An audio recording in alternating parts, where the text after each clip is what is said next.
Alô você! Como é bom estarmos juntos aqui na sua escola de heróis. Quero saber como você está, firme e forte, seguindo em frente, estudando o máximo, acreditando no seu potencial, buscando o conhecimento o máximo possível para que você atinja o sucesso no seu concurso público. Você escolheu uma profissão fantástica, uma profissão nobre, você escolheu salvar vidas, você escolheu ser um bombeiro, e o bombeiro está sempre pronto, está sempre preparado. Consequentemente, você tem que aproveitar esse momento para estudar o máximo, buscar o máximo de conhecimento, focado em sua prova, focado em seu concurso público. Eu acredito em você, Minas precisa de você, o Brasil precisa de você. Seja o herói, seja o bombeiro que você nasceu para ser. Acredite em você e siga em frente. Mais uma videoaula. Hoje o primeiro reinado, uma videoaula de história do Brasil. Estamos no período imperial e vamos estudar hoje o primeiro reinado. É importante que você entenda, o primeiro reinado vai de 1822 a 1831. Vai da independência do Brasil à abdicação de Dom Pedro I. Da independência do Brasil em 1822 à abdicação de Dom Pedro I em 1831. É muito importante que você aprenda a organizar a história na sua cabeça. Quando falar em primeiro reinado, tem que vir na tua cabeça imediatamente, foi o governo de Dom Pedro I. E o que marca? Qual que é a mentalidade que marca o primeiro reinado? Você tem que ter isso em mente. Persistência colonial. A mentalidade que marca o primeiro reinado é a persistência colonial. Por exemplo, em termos de economia, a economia brasileira continuava voltada para o mercado externo. Como é que era o Brasil antes? O Brasil não era uma colônia e a sua economia estava voltada para o mercado externo. Lembre-se que, de acordo com o mercantilismo, a colônia só existia para enriquecer a metrópole. Agora o Brasil é um país independente. Então ele tem chance de organizar a sua economia, inclusive se ele quiser voltar ela para o mercado interno. Mas, consequentemente, você vai perceber que a economia do Brasil continua voltada para o mercado externo. Então, consequentemente, ocorre uma persistência colonial. E isso você tem que entender. Outra, o Brasil agora é um país independente. Ele pode escolher, em termos de produção, ela pode ser agrícola, pode ser comercial, ela pode ser industrial. Ele pode fazer a sua escolha. Mas o que você acha? O que você acha que o Brasil escolheu, mesmo sendo independente? O que você acha que ele escolheu para continuar em termos de produção, de produtividade? Eu tenho certeza que você vai acertar. Eu tenho certeza. O Brasil permaneceu com que tipo de produção? Eu sabia que você iria acertar, a produção agrícola. E a produção brasileira permanece agrícola, baseado num tripé: monocultura, latifúndio e escravismo. Você não acertou? Não? Mas não vai errar mais nunca. Agora você gravou. Lembre-se, o que prevalece no primeiro reinado é a persistência colonial. Então, quando o Brasil era colônia, a produção era agrícola. O Brasil independente, a produção permanece agrícola. Monocultura, produção em larga escala de um único tipo de produto, que é o café. Agora o café, inicia-se o ciclo aí do café. O latifúndio, grandes extensões de terras nas mãos de um único dono. E o escravismo, permanece a mão de obra escrava. Então, qual que é o tripé da produção brasileira? Monocultura, latifúndio e escravismo. Lembra muito o período colonial, daí a persistência. Em termos de sociedade, o que aconteceu com a sociedade brasileira? O índio permanece marginalizado. O negro permanece escravo. O branco pobre continua desvalorizado. Então a independência brasileira, ela favorece quem? O branco rico. Ou, se você preferir o termo, a elite agrária.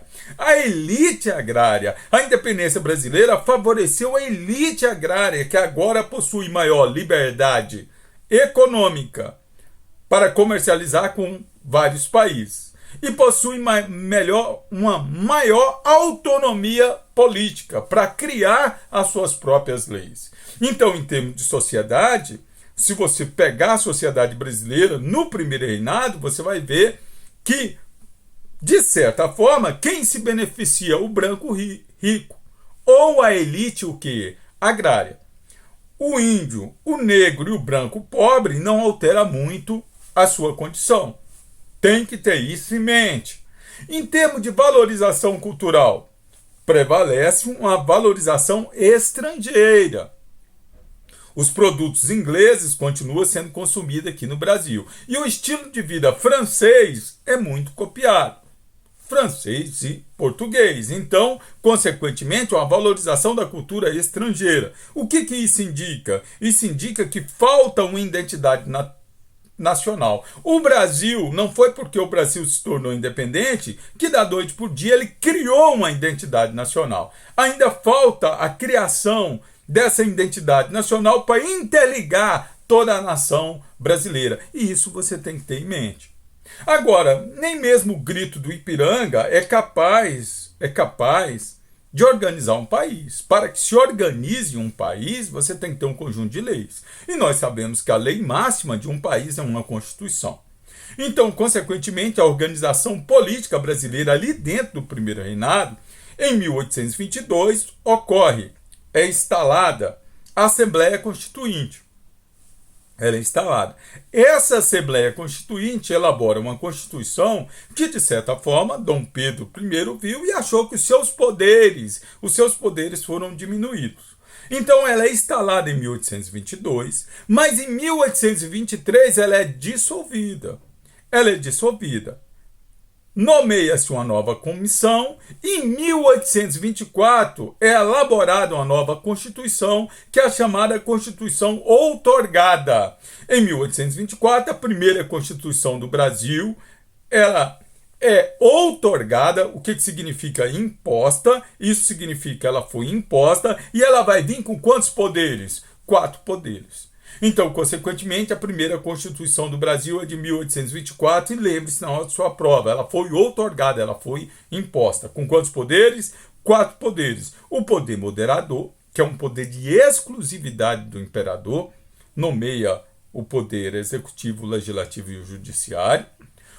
Nós temos, além do poder moderador, que é de exclusividade do imperador e baseado nas ideias absolutistas, nós temos ainda o poder executivo, o poder legislativo e o poder judiciário, que vão ser influenciados por ideias iluministas. Lembre-se que as ideias iluministas, elas se contrapõem às ideias absolutistas.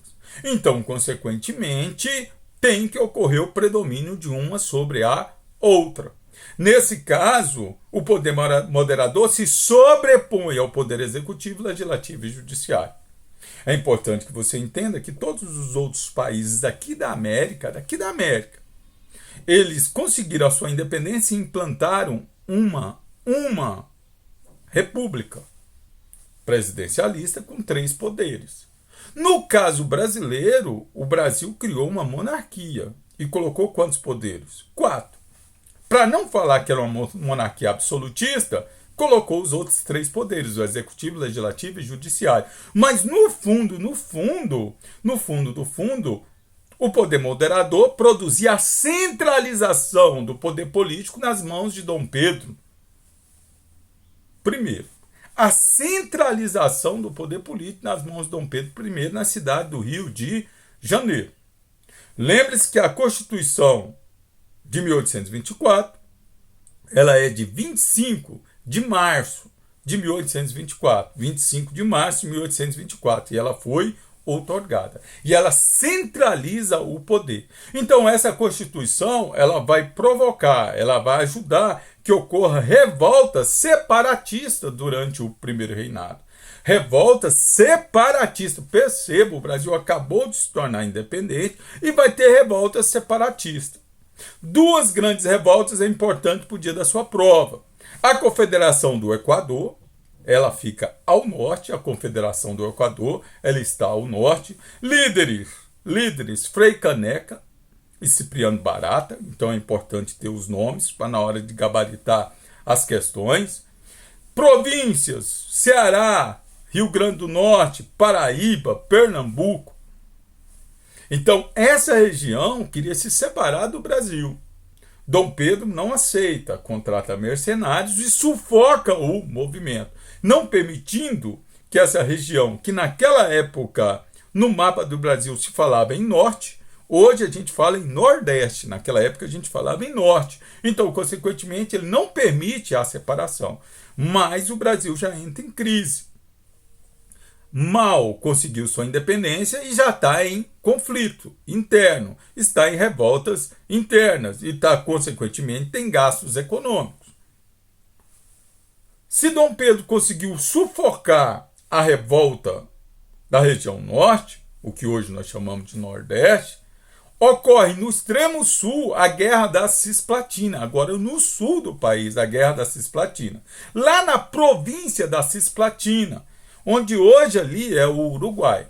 Aquela província pertencia a Portugal e agora, com o primeiro reinado, pertence ao Brasil. É importante que você entenda que, apesar daquele território estar sob comando do Brasil, grande parte da população naquela região era de espanhóis. Era de espanhóis, descendente de espanhóis. Consequentemente, eles conseguem, com o apoio da Argentina e também com um pouco de apoio da Inglaterra, eles conseguem um processo de independência. A chamada Guerra da Cisplatina, que vai criar um novo país, que hoje nós chamamos de Uruguai. Hoje nós chamamos de Uruguai. Então, Dom Pedro I, com a sua centralização política, ele perde parte do território brasileiro. Ele leva o Brasil para quantos conflitos? 2 durante o primeiro reinado. A Confederação do Equador e a Guerra da Cisplatina. Se tem conflitos internos, eu tenho crise econômica, eu tenho crise política. A popularidade de Dom Pedro, devido à sua centralização política e sua forma de governar, vai diminuindo. A prova dessa diminuição é a Noite das Garrafadas. No dia 12 de março de 1831, a Noite das Garrafadas, uma luta de rua entre brasileiros e portugueses. Perceba a animosidade e perceba o tanto que o governo de Dom Pedro I está deteriorando. Ele está deteriorando em termos de regiões e ele está se deteriorando em termos de portugueses e brasileiros.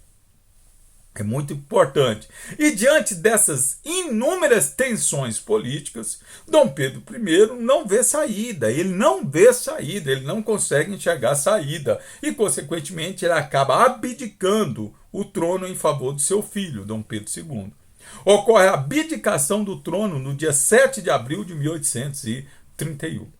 Então, consequentemente, ele assume o poder no dia 7 de setembro de 1822, o grito aí do Ipiranga, a independência do Brasil. Nós temos, no dia 7 de abril de 1831, a abdicação de Dom Pedro, devido à sua dificuldade de governar. Que Dom Pedro que passou para a história? Passa o Dom Pedro da independência ou passa o Dom Pedro da abdicação? Passa o herói que conseguiu libertar o Brasil de Portugal, ou passa o Dom Pedro que teve dificuldade de permanecer no trono e organizar o Brasil, desenvolver o Brasil? Entenda isso. Então, quando você for estudar o primeiro reinado, lembre-se, a palavra-chave persistência é o quê? Colonial, em termos de economia, em termos de produção agrícola, em termos de sociedade, em termos de cultura. Lembre-se da organização política com a Constituição de 1824.